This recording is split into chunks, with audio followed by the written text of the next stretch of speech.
Hello and welcome everybody to this new seminar of the IM series. Today we have with us Daniela Di Serafino. We are very happy and proud to have her with us. Daniela Di Serafino is a full professor of numerical analysis at the University of Naples Federico II. In 1995, she got a PhD in applied mathematics and computer science at the same university. And then she moved to the University of Campania Luigi Vanvitelli, where she held the position of assistant, associate, and full professor. From July 2006 to June 2014, she was also an associate researcher at the Institute for High Performance Computing and Networking of the National Research Council in Italy. Her research activities concern with scientific computing, especially numerical nonlinear optimization, and numerical sparse linear algebra, with applications in science and engineering.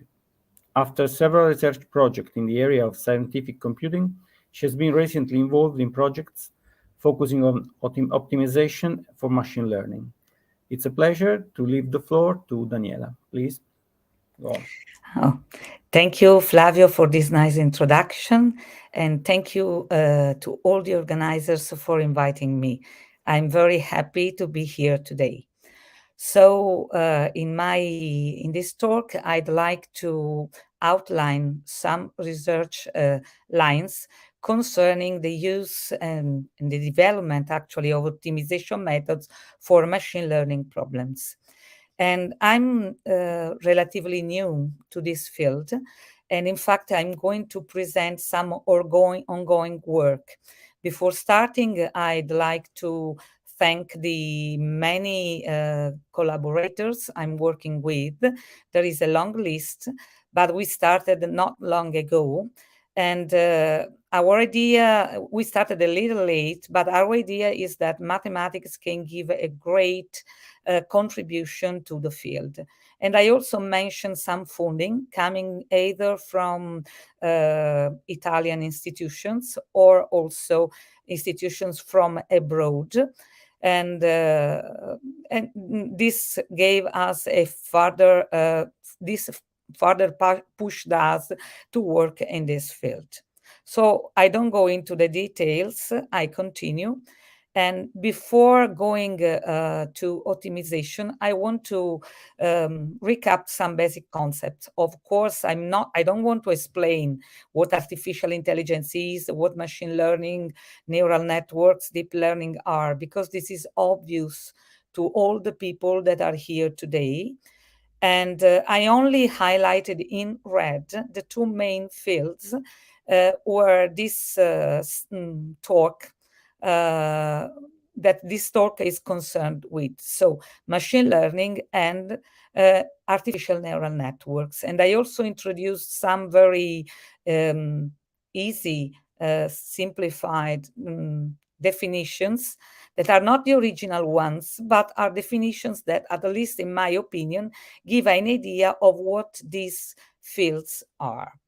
So let me go on with this. Of course, this is an interdisciplinary research area where mathematics plays a fundamental role, but of course, computer science, statistics, and also the application domain are very, very important.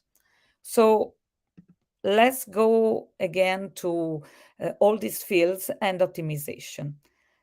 Numerical optimization is widely recognized, and mathematical optimization in general, as one of the main pillars of these areas.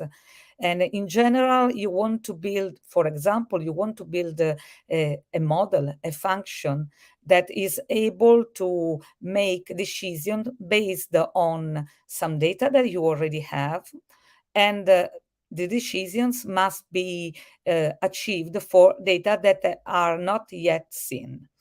So what you want to do is, practically from a mathematical point of view, want to build a function that depends on some parameters, and you want to define these parameters. And to do that, you usually solve an optimization problem. That is, you minimize a function that depends on those parameters. If you want to use traditional numerical optimization methods, you may be in trouble because of the size of the problem you must face, and also because of the characteristics of the problems that often exhibit or usually exhibit noise, exhibit errors, and also may be redundant. So quite often you have large collections of data where you have redundancies. And here in these slides, I report 3 questions that have been taken from a famous, at least for mathematicians, survey about numerical optimization and machine learning, the one by Leon Botou, Frank Artis, and Jorgen Ossidal, published on SciEM Review. And I focus on the last 2 questions, and I'd like to answer, I attempt to answer, to be honest. The first one, which is what have been the most successful optimization methods for larger scale machine learning?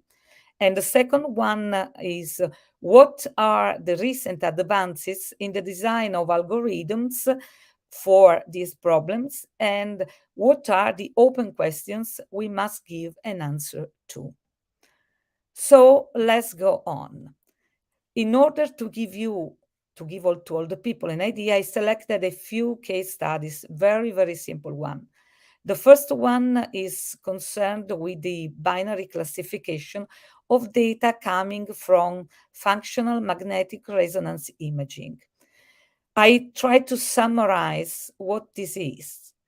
And in practice, we want to use the so-called blood oxygen level dependent measurements of the activity of the brain in space and time to train a so-called linear classifiers to distinguish between different classes of patients. For example, you may have schizophrenic or non-schizophrenic patients, so you may distinguish between ill and healthy patients, or also you want to distinguish between the reactions groups of people that see, for example, pleasant images or unpleasant images.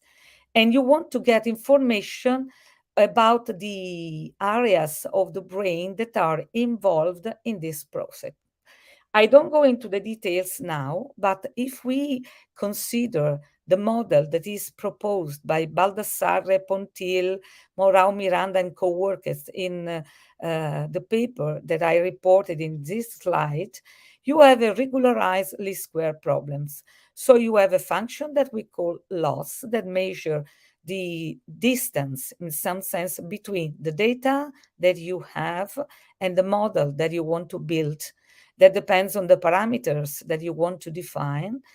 And another part, which is called regularizer. Usually the loss is a function that is ill-posed, or it is at least ill-conditioned.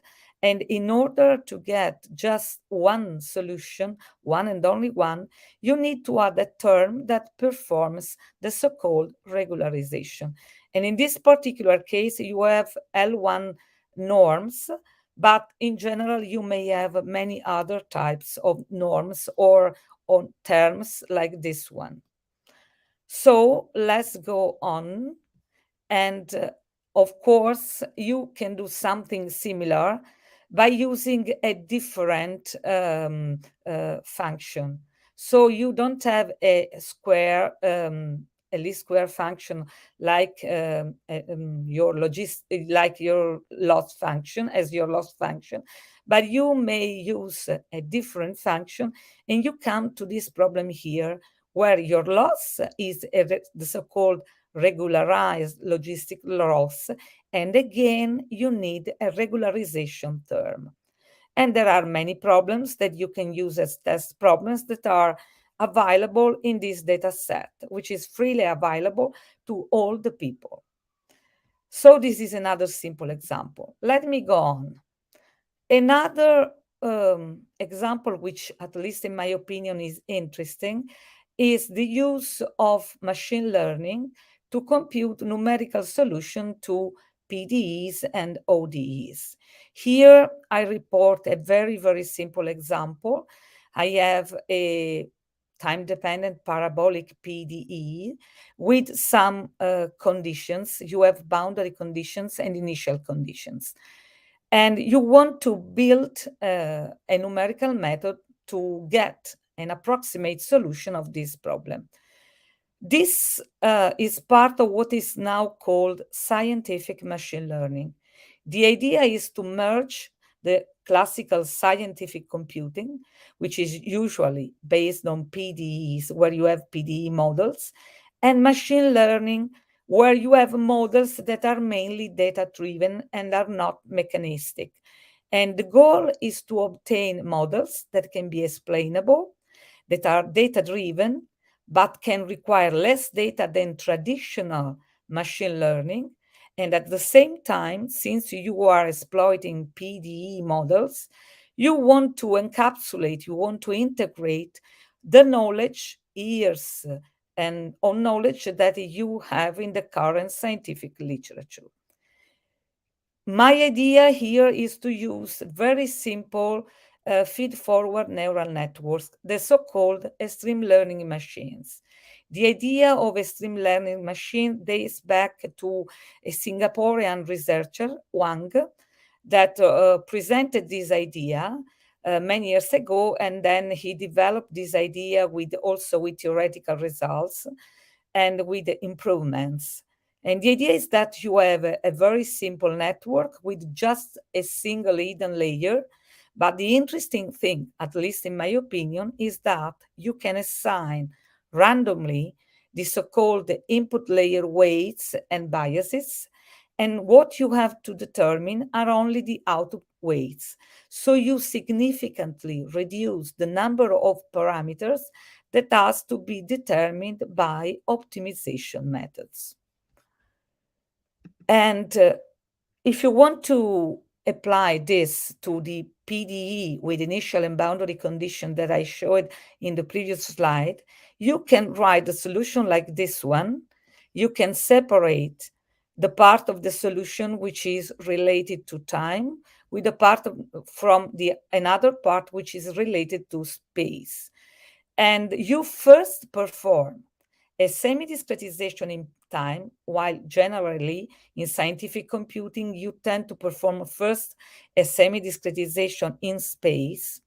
But now you perform first a semi-discretization in time, and then you get a sequence of elliptic PDE problems. And then you can use collocation, classical collocation methods, to build the solution of these PDE, elliptic PDE problems. And when you apply this collocation, what you do after the semi-discretization in time is to impose that your discrete PDE problem satisfy some equalities in the so-called collocation points. And in the end, if your original PDE, for example, if linear, you get an undetermined linear system of equations. And this undetermined linear system of equations can be solved by using, for example, a least square approach. And I'll say something more about that later when I'll discuss a possible approach to do that. So let me go to the last case study. Now I have a deep neural network with many layers, and we can consider in particular a convolutional neural network for image recognition. And here I have an example of the well-known images taken from the well-known CIFAR-10 database.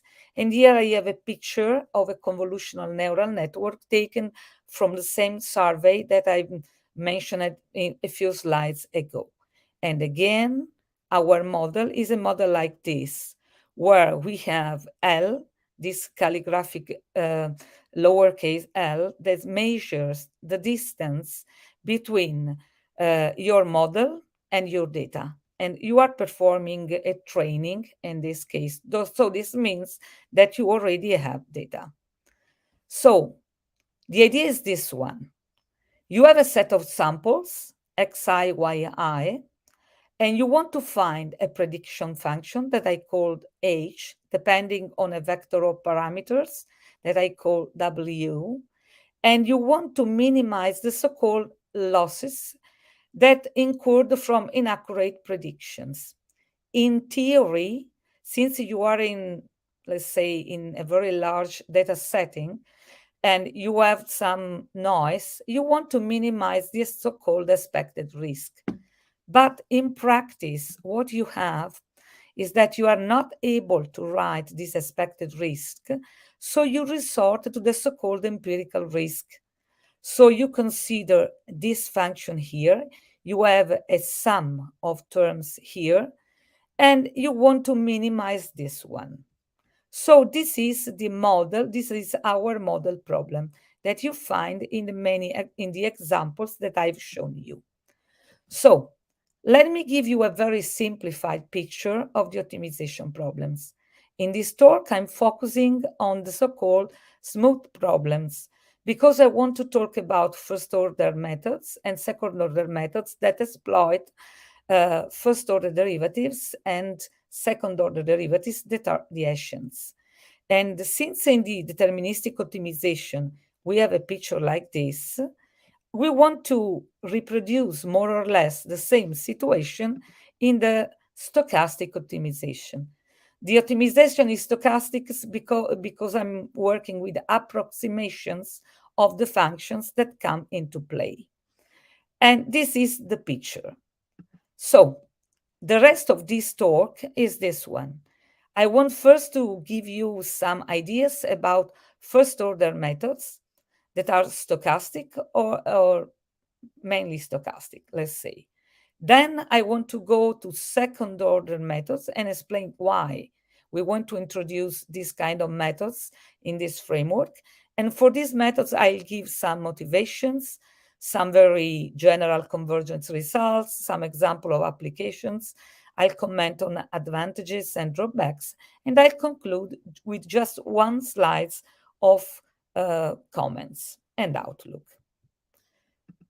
So let's start with first-order stochastic methods. Usually, these methods are basically stochastic version of the so-called gradient descent method. And these methods received a lot of attention in the last years. I could say in the last 20 years also, because they are able to deal with very large data sets, because they have a moderate cost, even if the problems are very large. And they resulted to be successful on many different classes of problems, despite the convergence results are not very strong. I clarified what I mean by that. And they are very easy to implement, and they are actually implemented in many software packages. So they are freely available to the users. And here I recap what the stochastic gradient descent method is. The origin of this method is the stochastic approximation method introduced by Robbins and Morrow in 1950, about 1950.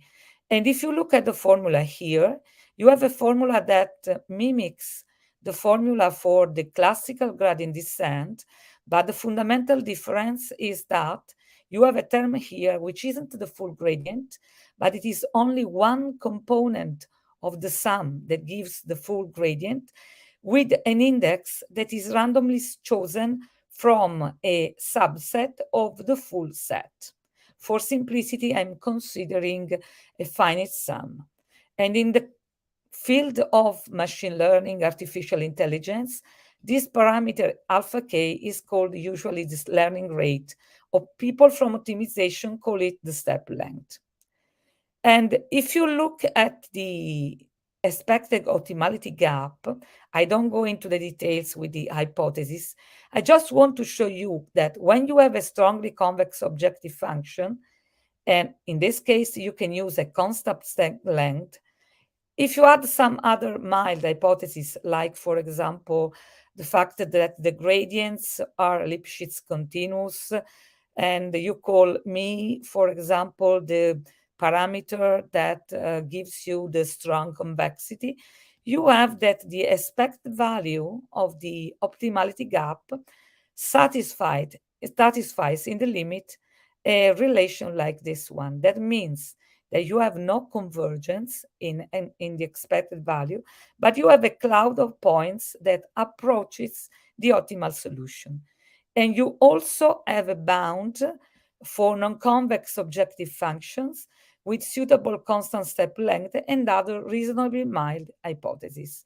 And here I report some papers where you can find the details of these results.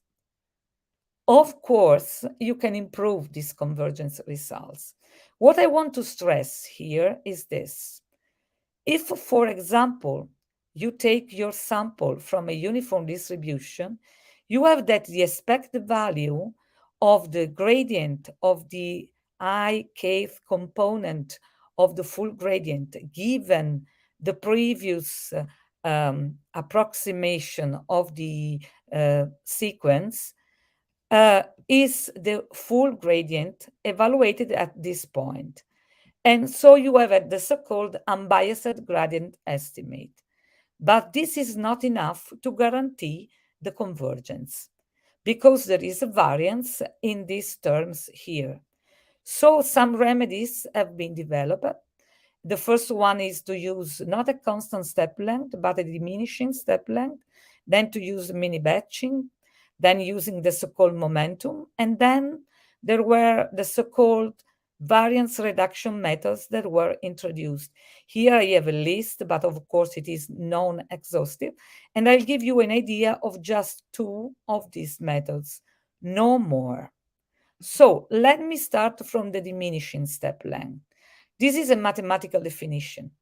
Essentially, I'm saying that the step lengths are predefined. You have that they form a non-summable sequence. So you can't say that the sequence of the alpha k tends to 0, but you have that this other inequality holds. You mean that they are square summable. And in this case, you have that the expected value of the optimality gap tends to 0 as k goes to infinity. And you have the so-called convergence in expectation with this order of convergence. And you may also, you have also what is called the almost sure convergence. That is that the probability that the limit of FWK is equal to FW star, W star is the solution of the problem, is equal to 1. And you also have vanishing expected gradient in the limit sense when you have non-convex objective function. So for sure, you have an improvement in terms of convergence. And this is important for mathematicians because you want to understand what's happening. You want to have rigorous estimates, even if you are doing everything in a stochastic setting. What about mini batching? Mini batching essentially means that instead of choosing a single sample, IK, you choose a set of samples and you work with this set of samples. So instead of considering a single sample here, you add up the samples whose indices are in this set.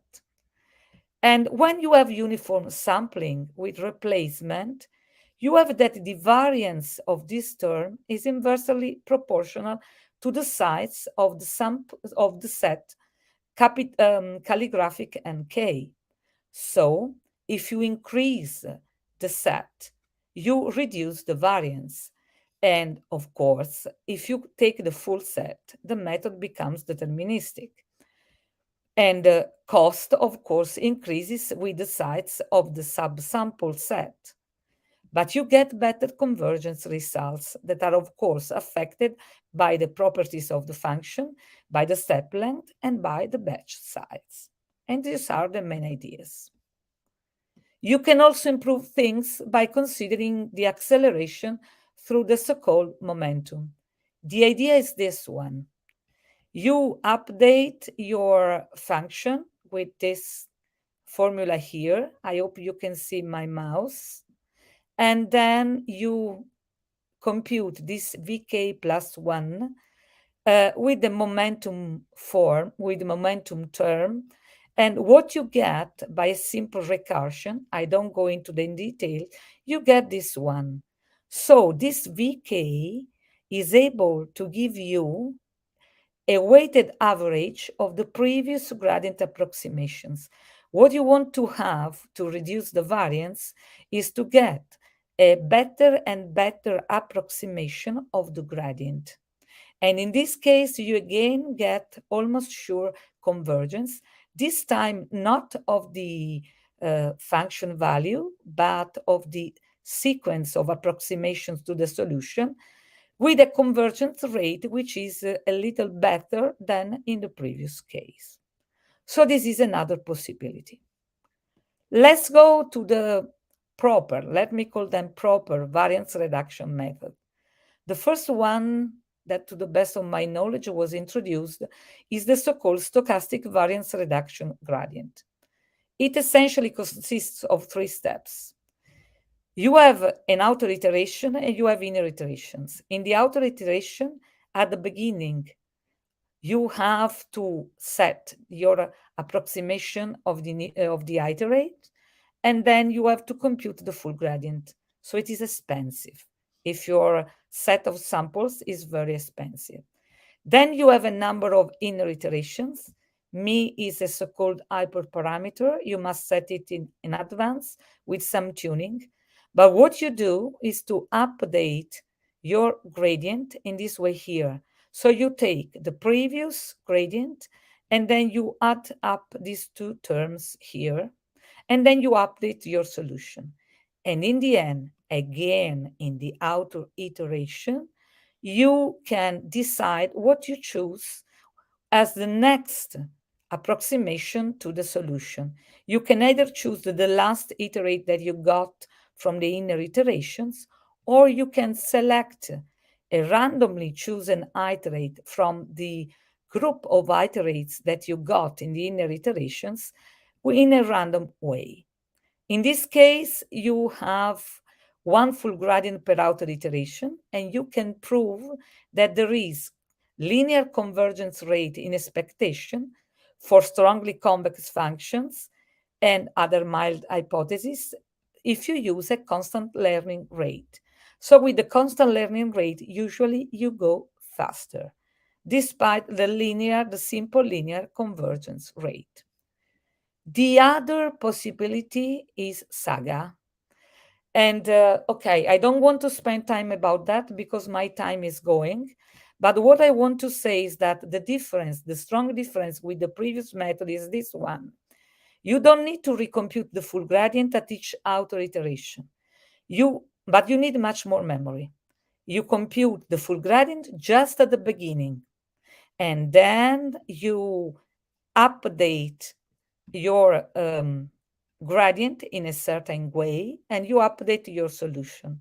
And at each step, what you store are the gradients. So you need a lot of memory, but you need less floating point operations. And for strongly convex functions, you again get linear convergence rate, and you can use a constant step length, a constant learning rate, which is very useful. Here I have a comparison of some methods. I have gradient descent, the blue one. The comparison is carried out in terms of epochs. The epochs, okay, for those who are familiar with these methods, are a well-known concept, but you compare it with the other methods, the accelerated gradient descent, stochastic gradient descent, the adaptive gradient descent with momentum, etc., etc. And you see that the methods like SAG and SVRG are the best one in terms of iterations, in terms, of error that you get in the solution. And in this next slide, I also summarize some results concerning the complexities, because people today are very interested in complexities. Although I must say that in in my opinion, complexity is very important, but I'll show you some results that tell you that you may have very fast methods in terms of complexities, but in practice, methods with lower complexity can do a better job in terms of efficiency. This, I can skip this. I introduces this slide just to say that there are many implementations that are freely available on the web. This is the SGD library, contains many first order and second order methods. I just listed the first order methods, and they are all written in MATLAB, can be used in Octave too. But I want to pass to the second order methods. So what are the motivations? The motivation are those ones. The first order methods usually struggle when the methods are not so well conditioned and when you have noise. And when you are in the deterministic setting, the second order method achieve global convergence often and much better convergence rate. So there is a good trade-off between benefits and cost, even if the cost is much higher. And also, relatively recently, there has been a lot of work about theoretical and practical properties of second-order stochastic methods, and a lot of methods in this class have been developed. So, in my opinion, you have two possibilities. You either go to the stochastic setting, but you can also do something in a deterministic setting, and I'll show you some results. Let me start with the second-order stochastic optimization methods. Here are some references. It is a non-exhaustive list. I don't want you to read anything. This is just to show you how many papers you can find about this topic here. But I go faster. I hope I didn't forget any important reference here. But I go faster. And what I want to tell you that when you have second-order stochastic method, you must find a way to approximate not only the function, but not only the gradient, but also the Hessian. And you have an approximation of the Hessian that I call B. NK is the subset that you use when you perform subsampling. But of course, you can also have other options that are available. So let me go fast about that. I want to show you a method that I developed with my co-authors. Here we have a reference. It is still on only the archive reference because the paper is under review. What I want to point out here is that we wanted to use line search, but when we use line search, we have a critical issue because in order to bound the error between the approximation of your function and your original function, even if you choose a subsample which is identically distributed and independently distributed, you can't use very well-known results in statistics. So you must resort to a double sampling, but you can do it in a very simple way. So let me go further. And this is just a slide that tells you, this is for people that are familiar with line search second order method. You first initialize the method and then you reason like this.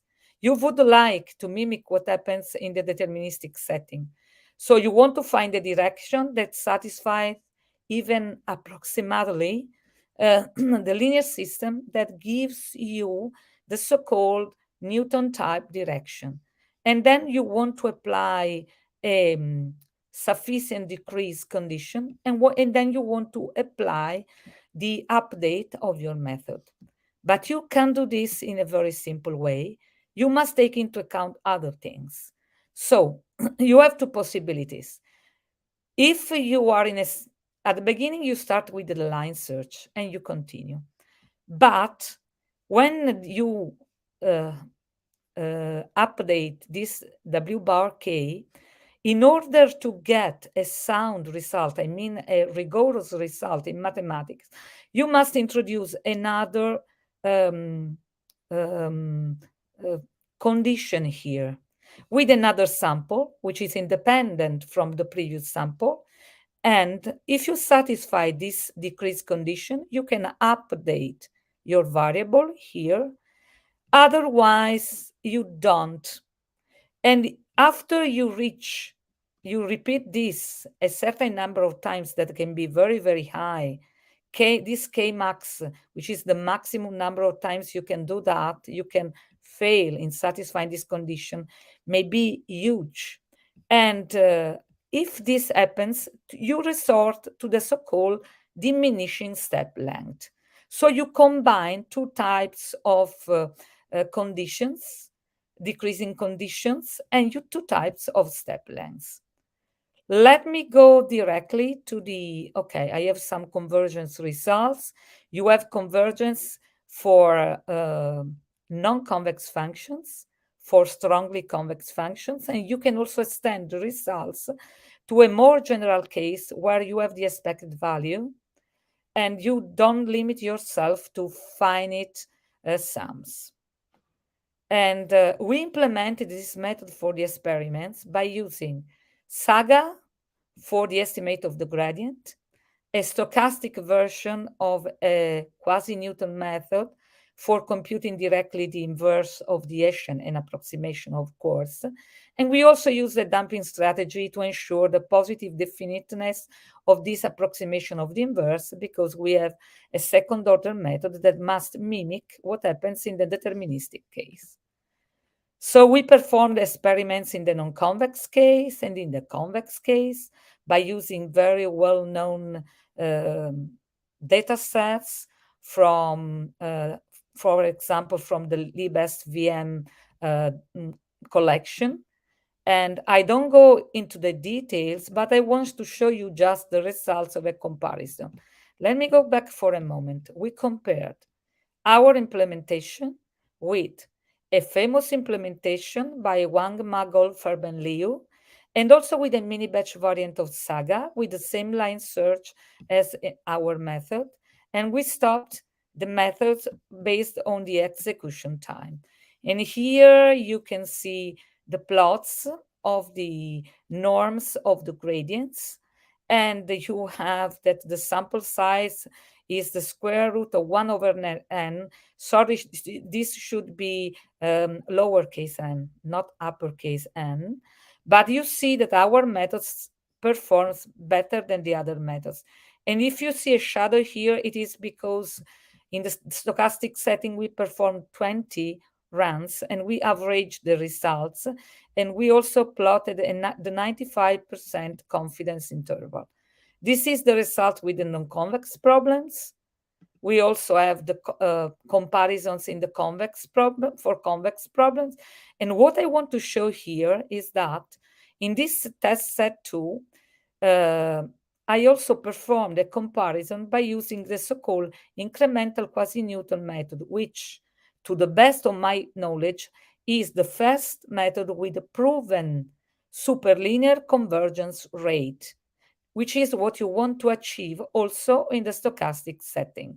So let me go to the test 2 and let me go to the comparison. We selected a different data set because this method, EQN, is very memory demanding. We found an implementation by one of the authors. We modified implementation to avoid redundancies and also to avoid useless inversions of matrices. But in the end, if you look at the green line that gives you the actual optimality gap, our method appears to be much faster, at least in terms of time, compared with this incremental quasi-Newton method. And this is true if you consider time, but this is true also if you measure the so-called data passes. We were asked to measure also the data passes to make the pictures independent from the power of the machine that we used. And again, we were the winners. So this means that if you use second-order information, despite the cost, you can get very good results. So let me go to the end. I want to show you something which is deterministic. Deterministic means that I want to use interior point methods for convex programming. And I can reformulate any problem in this form here. the problems that I'm considering. It is very easy. And the good thing of interior point methods is that they are able to deal with large sets of linear constraints. So they are very, very effective. They are not afraid, we can say, about these constraints. And in order to introduce some regularization, because we have to solve linear systems that are highly ill-conditioned, we merged the interior point methods with the so-called proximal method of multipliers. I skip the details and I go to the binary classification of fMRI data. So we have this, sorry, we go to this one. Okay, this is our problem. Let me go to the next one. And we can specialize the linear algebra. We can specialize it. We have a cost, but it works pretty fine. And we have here some results. In these results, we compare IPPMM with FISTA, which is widely used. We also made a comparison with the alternating direction methods of multipliers, but it resulted to be worse than FISTA. And here we have three measures of performance. We have the classification accuracy that gives us the percentage of vectors that are correctly classified. We have the so-called solution density, and in this case, we know that the solution must be sparse because not all the areas of the brain are working at the same time. And also we have another measure that we call correct the overlap. It's quite difficult to, not difficult, it's quite tricky to describe it, but the higher, the better. What we can see is that after 20 seconds, you get very good results with IPPMM, even if at the beginning IPPMM seems not to be very good. And the results are better than the ones that you get with FISTA. So FISTA goes more or less as the same trend with all the parameters, while the IPPMM makes a big jump quite fast before reaching the 20 seconds, actually, before reaching them. So you have this situation here. Let me conclude now with the solution of parabolic PDEs. I go back to the problem. And the problem is, let me go, okay, let me go back. Okay, this is our problem. This is the formulation of our problem. And in this case, we have a least square solution of an undetermined linear system.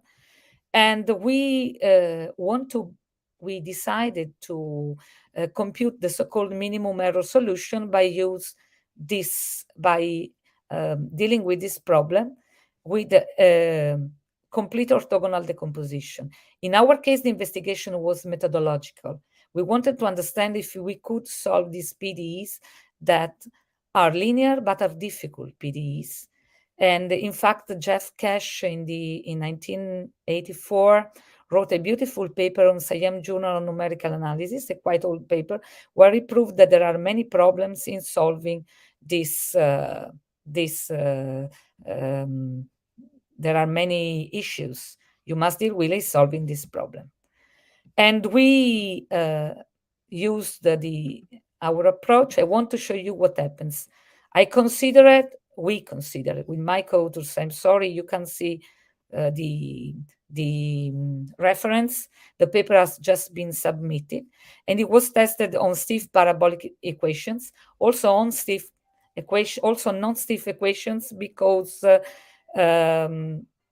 we use them as a benchmark. Problems with discontinuous boundary conditions and problems with very rapidly decaying conditions. So the first picture here is just as a benchmark on non-stiff problems. And we see that if you compare backward Euler and the BDF2 and BDF3 that are well known to the numerical analysis community, you have that exactly the behavior that you expect from these methods. And then we performed other experiments. Let me go to the stiff case, and you see that the best methods are the BDF ones that have been implemented by decreasing delta t, but using a delta t which is constant within each run. And okay, you get a very, very high accuracy. In all these cases, they behave like spectral methods. And this is very, very interesting. And we also have some preliminary theoretical results that I have no time to show here. And now we have some work in progress, and I close with this one about the use of convolutional neural networks for image recognition. This is our network. It is a shallow one with 3 layers. And since in the deterministic setting, we found a lot of improvement by combining first order gradient descent methods and second order Newton time methods, we decided to attempt to mix 2 methods, first order and second order methods, also in the stochastic setting. But we decided to combine SAGA with a symmetric rank 1 update method. We better deal with non-convex and also with convex problems. And we developed a memory saving version of SAGA to avoid the computation of the initial full gradient. So let me conclude. I can say that optimization plays a fundamental role in machine learning and artificial neural networks. I can say that new methods must be developed, and possibly we want to mimic the results obtained in the deterministic case. And as mathematicians, I must stress that we need theoretical results to justify the good behavior of this machine learning-based solution. So there is a lot of work to be done by mathematicians. I conclude thanking you for your attention. I've finished. Thank you, Daniela, for this nice and beautiful overview on this hot topic, because this is really a hot topic. Just a moment, sorry. I want to switch off my alarm, yes. Because I set an alarm to be sure to not exceed time too much. Okay.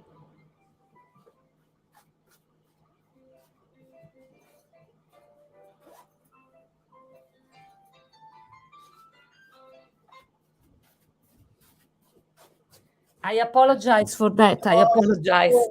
Don't but worry. The phone was not too close to me. So okay. I see there is somebody that I added to the streaming, Massimo Fritelli. Hi. Have you some questions, Massimo? Yeah, I have a question. Can I go ahead and ask the question? Absolutely, of course. So I am interested that neural networks can be used to solve PDEs. Yes. I was aware that sometimes neural networks are often used to solve inverse problems related to PDEs, but I've never seen the application to direct problems for PDEs. That is to find the solution of a PDE. Now my question is, how do the performance of neural networks compare to standard solvers for PDEs? This is a very good question, because first I want to say that the idea of using neural networks for solving PDEs, not only to solve inverse problems involving PDEs, is not new.